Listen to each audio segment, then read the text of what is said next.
First year English new بک. اس سے پہلے کی سیریز میں ہم نے پوم کو ڈسکس کرا تھا، اور آج کے ہم اس لیکچر میں، جو کہ ہمارا اس پلے لسٹ کا فرسٹ لیکچر ہے، اس میں ہم پروز کو اسٹڈی کریں گے. یعنی کہ اس لیکچر میں ہم چیپٹرز کو ڈسکس کرنے والے ہیں. تو آج کے اس لیکچر میں ہم پہلا چیپٹر ڈسکس کریں گے جس کا نام ہے قائد آن 11 اگست 1947. یعنی کہ پاکستان آزاد ہونے سے 3 دن پہلے قائد اعظم نے ایک اسپیچ دی تھی. تو یہاں پر اس چیپٹر میں ہم اسی اسپیچ کو ڈسکس کریں گے. تو چلیے سٹارٹ کرتے ہیں chapter 1. The Quaid Azam Muhammad Ali Jinnah made presidential address on 11th August 1947 to the inaugural session of Pakistan's first Constituent Assembly that was one of the most constitutional assertion in the history of South Asia. Quaid Azam محمد علی جناح نے صدارتی خطاب دیا 11 اگست 1947 کو، جو کہ افتتاحی اجلاس تھا پاکستان کے پہلے آئینی اسمبلی کا، اور جو کہ اہم ترین تقریر ہے اس پوری ساؤتھ ایشیا کی تاریخ میں. This historic speech testified the Quaid's vision of Pakistan. یہ جو تاریخی بیان تھا یہ تائید کرتا تھا قائد کے اس نظریے کو جو پاکستان کا ہے. اینڈ آف کورس، اور یقیناً it reminds about the teaching of the last holy prophet حضرت محمد رسول اللہ خاتم النبیین صلی اللہ علیہ وآلہ واصحابہ وسلم. اور یہ ہمیں یاد دلاتا ہے کہ ہمارے نبی کے کیا تعلیمات تھیں. Hazrat Muhammad the messenger of Allah, the last of the prophets, peace be upon him and upon his family and companions. یہ درود شریف ہے جو کہ انگلش میں یہاں پر دیا گیا ہے. That all men are equal in the eyes of God. یہ تمام کے تمام انسان جو ہیں وہ اللہ کی نظر میں برابر ہیں. Here is an excerpt of his memorable speech. اور یہاں پر اسی کا ایک خلاصہ دیا جا رہا ہے، اس یادگار تقریر کا ایک خلاصہ دیا جا رہا ہے جو قائد اعظم نے اس آئینی اسمبلی میں پیش کیا تھا. Mister president, ladies and gentleman, کہ جناب صدر، خواتین و حضرات، I cordially thank you with the utmost sincerely for the honor you have conferred upon me. میں دل سے شکریہ ادا کرتا ہوں بے حد خلوص کے ساتھ اس آنر کا یا اس عزت کا جو آپ لوگوں نے مجھے بخشی ہے. I sincerely hope، میں خلوص کے ساتھ یہ امید کرتا ہوں that with your support، کہ آپ لوگوں کے سپورٹ کے ساتھ، آپ لوگوں کے سہارے کے ساتھ، and your cooperation، اور آپ لوگوں کے تعاون کے ساتھ، we shall make this constituent assembly as an example of the world، کہ ہم اس آئینی اسمبلی کو ایک مثال بنا دیں گے دنیا کے سامنے. The Constituent Assembly has got 2 main functions to perform. جو آئینی اسمبلی ہے اس کے 2 اہم فنکشن ہوتے ہیں اس کو کرنے کے لیے. The first is the very onerous and responsible task of framing our future constitution of Pakistan. پہلا جو سب سے مشکل اور بہت ذمہ داری والا ٹاسک ہے وہ یہ ہے کہ ہمیں فیوچر، مستقبل کے پاکستان کے آئین کو تشکیل دینا ہے. And the second of functioning as a full and complete sovereign body as the federal legislature of Pakistan. اور دوسرا مکمل اور خود مختار وفاقی قانونی ادارے کے طور پر کام کرنا ہے. We have to do the best we can in adapting a provisional constitution for the federal legislature of Pakistan.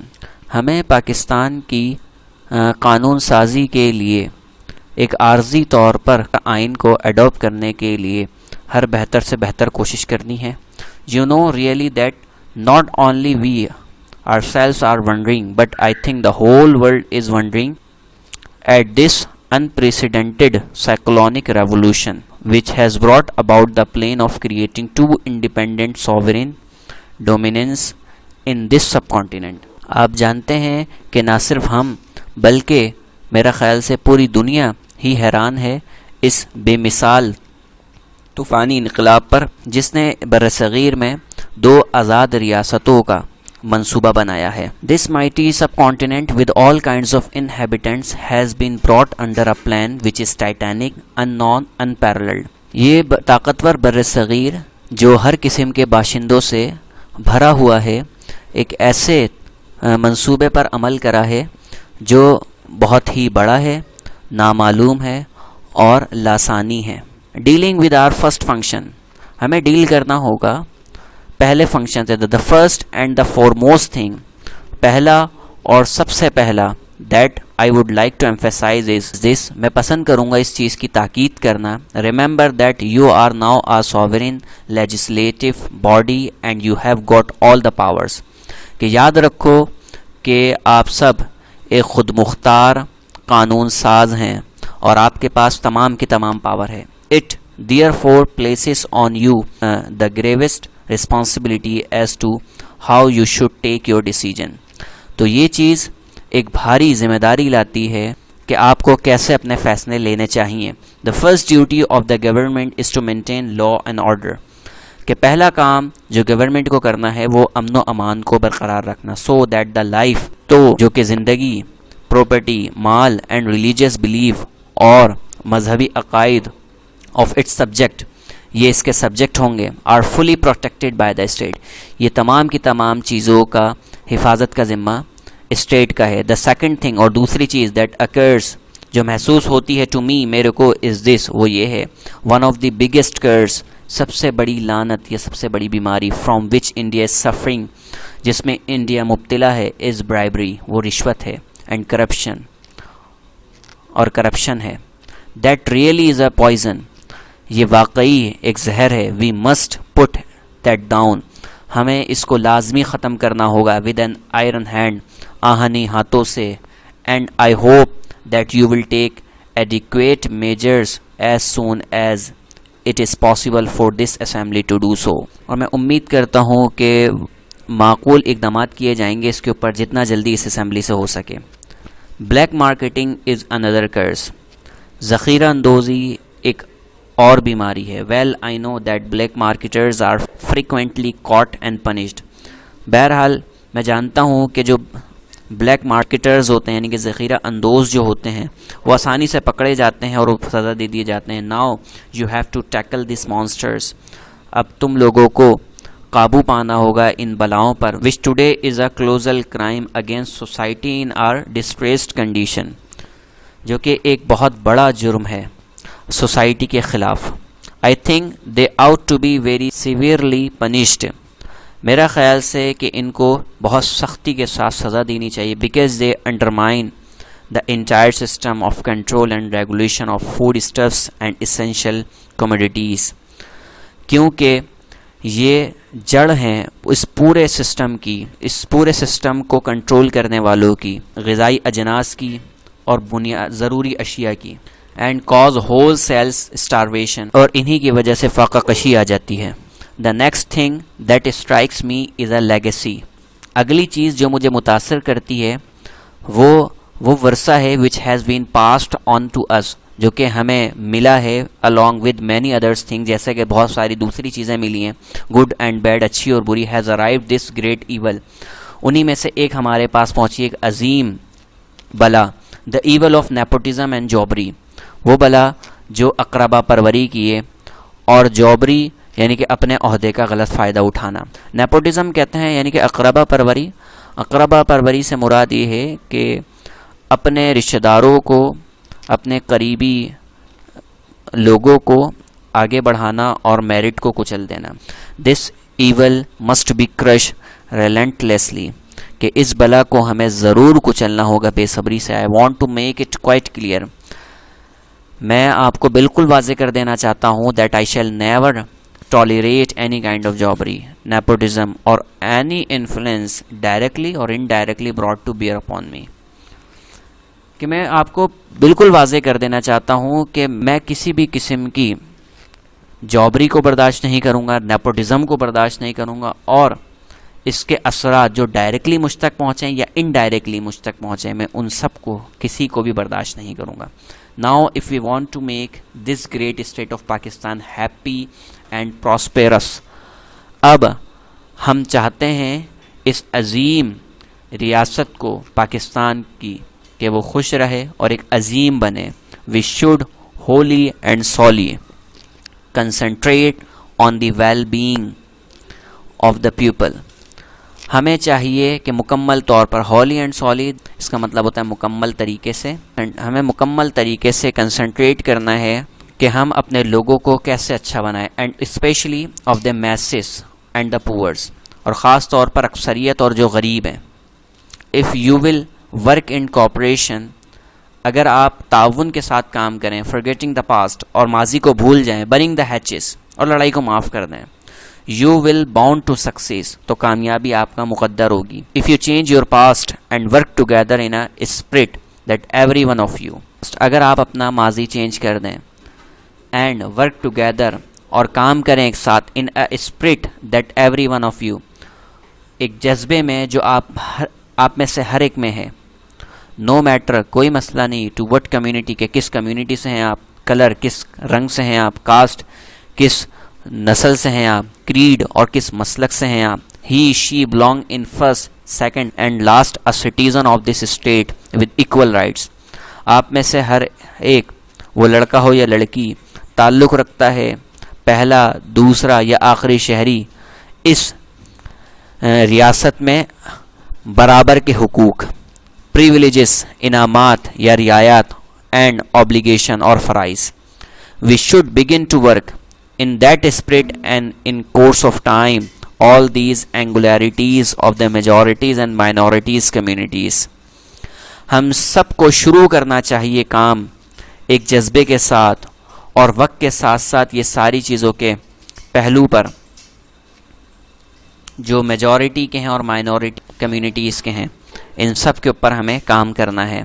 Know power can hold another nation in subjection, کوئی طاقت کسی ریاست کو قابو میں نہیں رکھ سکتی. Therefore we must learn a lesson from this, تو ہمیں اس چیز سے ضرور سبق سیکھنا چاہیے. یو آر فری، آپ آزاد ہیں. You are free to go your temples, آپ اپنے مندروں میں جانے کے لیے آزاد ہیں. You are free to go to your mosques, آپ اپنی مسجدوں میں جانے کے لیے آزاد ہیں. اور to any other places of worship in this state of Pakistan, اور اس پاکستان کی ریاست میں کسی بھی عبادت گاہ میں جانے کے لیے آپ آزاد ہیں. یو میں بلانگ ٹو اینی ریلیجن، آپ کا تعلق کسی بھی مذہب سے ہو سکتا ہے، اور کاسٹ کسی بھی نسل سے ہو سکتا ہے، اور کریڈ کسی بھی مسلک سے ہو سکتا ہے. That has nothing to do with the business of the state, اور اس سے ریاست کا کوئی تعلق نہیں ہے کہ آپ کا کیا مسلک ہے، کیا مذہب ہے، کیا نسل ہے آپ کی. ریاست کو اس سے کوئی سروکار نہیں ہے. We are starting in the days when there is no discrimination, اب ہم وہ دن شروع کرنے والے ہیں جس میں کوئی امتیاز نہیں ہوگا. No distinction between one community and another, جس میں کوئی فرق نہیں ہوگا ایک کمیونٹی کا دوسری کمیونٹی سے. نو ڈسکریمنیشن بٹوین ون کاسٹ اور کریڈ اینڈ اندر، جس میں کوئی امتیاز نہیں ہوگا، جس میں کوئی فرق نہیں ہوگا ایک مسلک کا دوسرے مسلک سے اور ایک نسل کا دوسرے نسل سے. We are starting with this fundamental principle, ہم شروعات کر رہے ہیں اس بنیادی اصول سے، that we are all citizen and equal citizens of the state, کہ ہم سارے شہری ہیں اور برابر کے شہری ہیں اس ریاست کے. لیڈیز اینڈ جینٹلمین، خواتین و حضرات، I do not wish to take up any more of your time, میں اس چیز کا خواہش نہیں کرتا کہ آپ سے مزید وقت لوں. اینڈ تھینک یو، اور آپ کا شکریہ اگین دوبارہ، for the honour you have done to me, جو عزت آپ نے مجھے بخشی ہے. I shall always be guided by the principle of justice and fair play without any political language, prejudice اور ill will. میں ہمیشہ رہبری کروں گا اس پرنسپل کے ذریعے جو کہ انصاف کا ہے اور ایمانداری کا ہے، بغیر کسی سیاسی زبان کے، بدگمانی کے اور بغض کے. My guiding principle will be justice. میری جو رہنمائی کرنے والا اصول ہے وہ انصاف ہے، and complete impartiality، اور مکمل طور پر غیر جانبدار ہے. غیر جانبدار، امپارشیلٹی، یعنی کہ قائد اعظم کسی ایک طرف ہو کر فیصلہ نہیں کرتے تھے، وہ غیر جانبدار رہتے تھے. And I am sure that with your support and corporation, اور مجھے اس بات کا یقین ہے کہ آپ کے سپورٹ، آپ کے سہارے اور آپ کے تعاون کے ساتھ، I can look forward to Pakistan becoming one of the greatest nation of the world, کہ میں دیکھ سکتا ہوں کہ پاکستان جو ہے وہ ایک عظیم قوم بنے گا دنیا کا. تو یہ چیپٹر تھا جو کہ قائد اعظم نے 11 اگست 1947 کو اسپیچ دی تھی آئینی اسمبلی میں.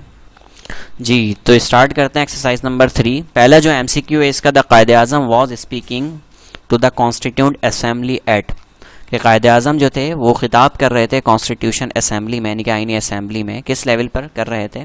تو یہ نیشنل لیول پر کر رہے تھے آپ.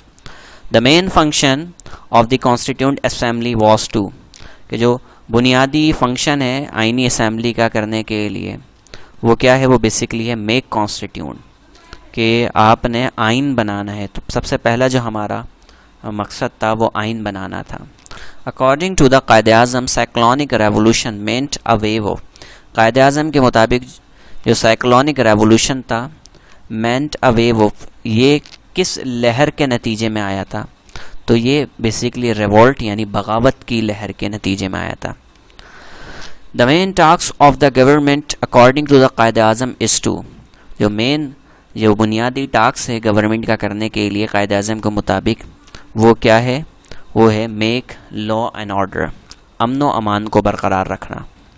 تو 5ویں ایم سی کیو کی طرف چلتے ہیں. According to the Quaid Azam the poisons thing is, قائد اعظم کے مطابق جو زہریلی چیز تھی وہ کیا ہے؟ وہ بیسکلی ہے کرپشن. نمبر 6 ہے the colossal crime monsters as stated in the text is, جو سب سے بڑا جرم ہے اس بلا کا وہ اس ٹیکس کے مطابق کیا ہے؟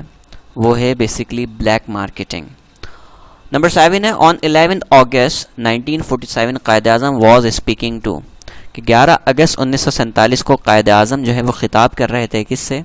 قائد اعظم خطاب کر رہے تھے فرسٹ لیجسلیٹو باڈی سے، یعنی کہ پہلے قانون ساز لوگوں سے.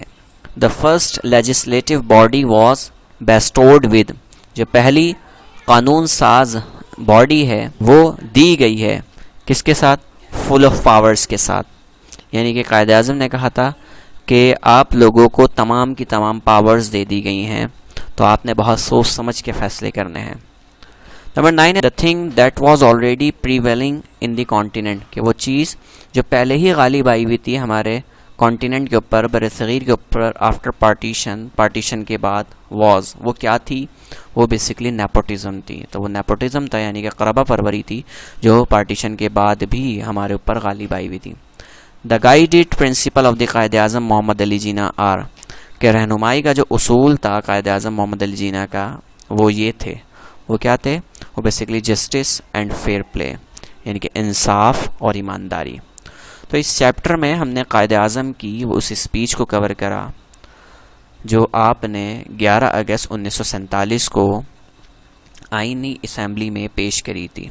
انشاءاللہ نیکسٹ ویڈیو میں ہم نیکسٹ چیپٹر کو کور کریں گے. اللہ حافظ.